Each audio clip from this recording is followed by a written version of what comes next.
Hey guys, so welcome to the Lorely Creative Blog. Thank you so much for reading today's blog post. I'm really excited to share it with you guys, and I'm going to be teaching you a few tips on how to use the workflow and task management tools in HoneyBook. So first off, HoneyBook is the client relationship management software that I use to manage all my photography clients as well as all my mentoring and custom workflow clients.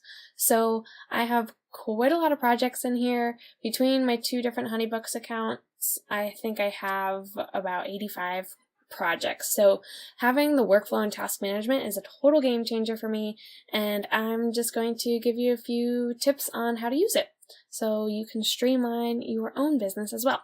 So if you go up here to the top to tools, you will see that I have quite a different amount of apps that I can go onto. So what I did is just click on workflow, and I have a lot of different workflows in here. And so I'm just going to quick show you how to create a new workflow template and the 4 things that you can do with any single type of workflow. So we're going to go here and we'll just call it a test workflow. And there are 4 things that you can do with any HoneyBook workflow. So the first one is just create a task. So I like to explain this to my workflow clients as something that is done outside of HoneyBook. So maybe it's call inquiry or post to Instagram or call a wedding or edit a wedding or something like that. So that is one type of item that you can put in a workflow. So we're going to leave that. We're going to make another one.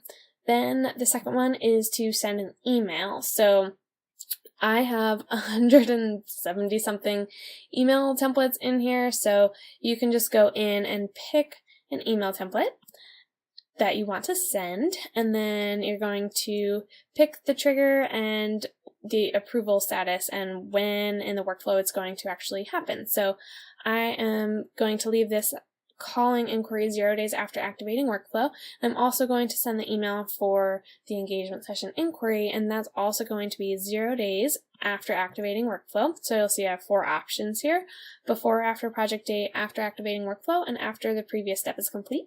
And then approve before sending. I set everything up to approve before sending just because I like to know that I actually did it and crossed it off, and I don't fully, completely automate everything and trust the robots to do it for me, even though I'm sure they work great.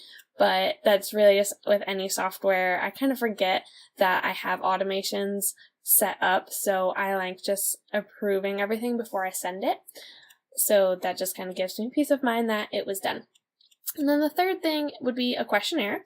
So a questionnaire you can send, let's do an engagement session questionnaire. So you can send it with an email template. So I have an email template for the engagement session, and let's set this to be 3 days after previous step is complete, and we're going to approve that before sending as well.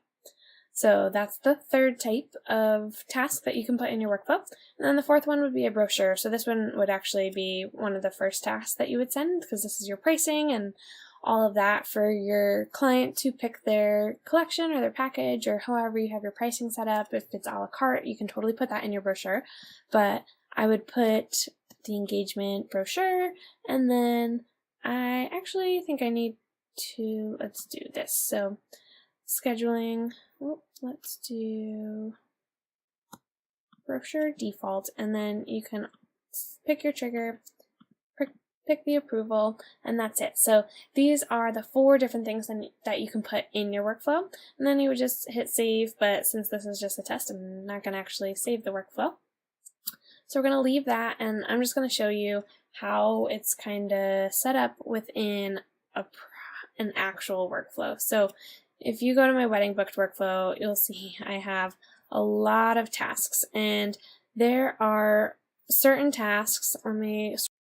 So there are certain tasks, especially during the post-production part of a photography session, if you are a photographer, that should be triggered after the previous step is complete. So for example, if I were to go up here right after the wedding, I would first sort my sections into culling one day after backing up the external hard drive, the wedding images to the hard drive, but then 0 days after that's complete, I want co-wedding images round 1 to trigger in my task management. So as soon as I check this task off, this task is going to populate. So let me show you what that would look like in task management. So what's really cool is that once you have your workflows applied to every single client, if you just go into the task management section of HoneyBook, you will see every single task across every single project that you have in here. So I'm going to sort these by